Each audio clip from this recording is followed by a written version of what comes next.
Saudara-saudara, renungan firman Tuhan pada hari Kamis, tanggal 16 Oktober 2025, 2 Samuel 12 ayat 22 sampai 23. Jawabnya, selagi anak itu hidup aku berpuasa dan menangis, karena pikirku siapa tahu Tuhan mengasihani aku, sehingga anak itu tetap hidup. Tetapi sekarang ia sudah mati, mengapa aku harus berpuasa?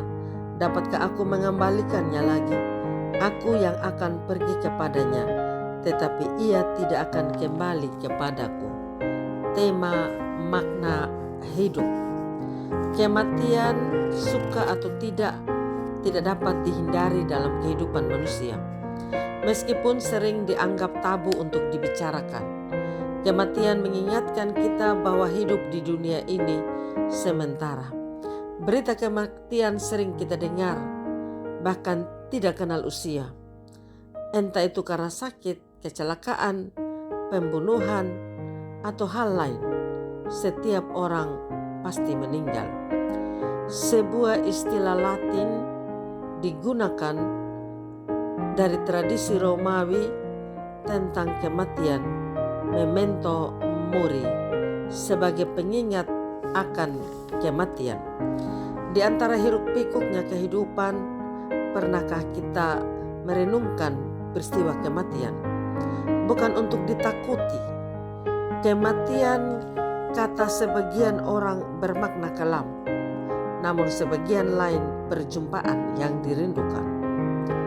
Memento mori, ingat akan hari kematian, bukanlah tentang berkabung atau meratapi, tetapi mengajak kita menjalani hidup lebih bermakna.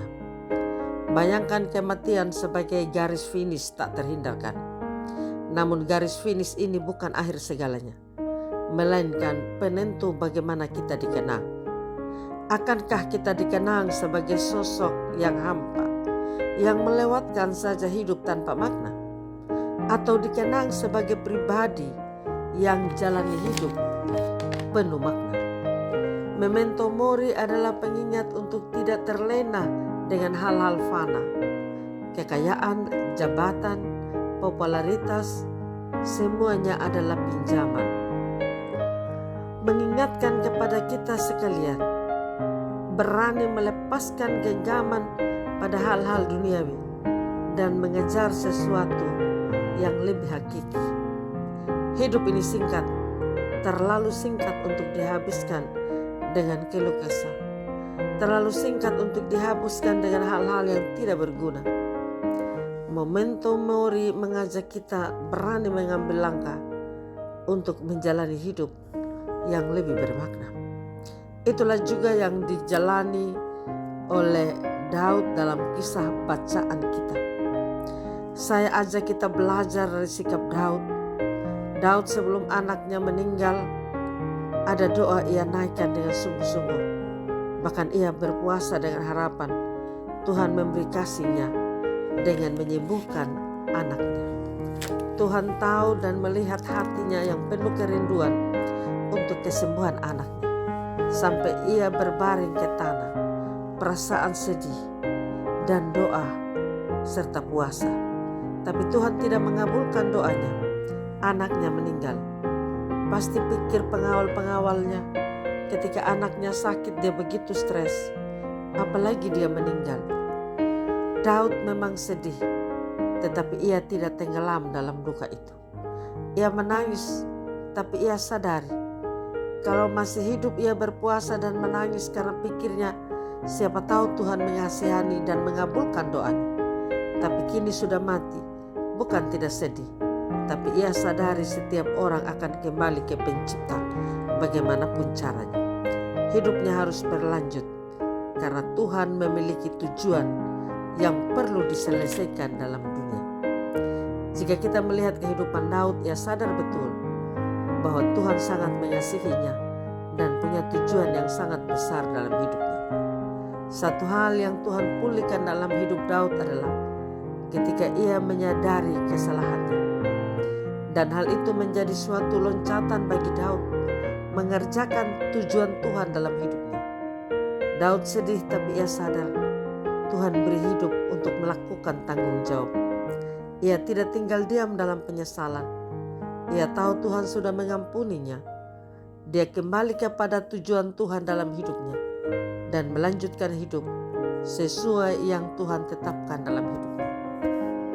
Jika kita melihat kehidupan Daud, ia sadar betul Tuhan sangat mengasihi dan punya tujuan yang sangat besar dalam hidupnya.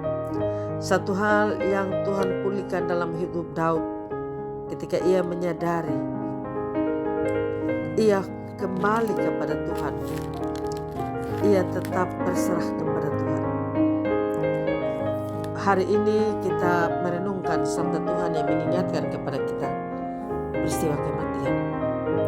Sebelumnya, mari kita maknai hidup ini untuk melakukan hal yang berguna dan memuliakan nama Tuhan. Amin. Mari kita berdoa. Tuhan Yesus Kristus, terima kasih untuk setiap kesempatan yang Tuhan beri. Ajar kami menggunakan kesempatan memaknai hidup ini seturut dengan kehendak-Mu, supaya kami tidak menyia-nyiakan hidup yang Tuhan beri. Kami mampu menjadi berkat. Kami mampu melakukan tanggung jawab dengan baik untuk hormat dan kemuliaan nama-Mu. Terima kasih Tuhan Yesus. Berkati kami sekalian dalam seluruh kehidupan masing-masing. Ketika kami bergumul dengan pekerjaan, kesehatan, keluarga, rumah tangga. Terpuji nama-Mu. Amin. Salam, Tuhan Yesus memberkati. Saya Pendeta Yuliana A. Ambo.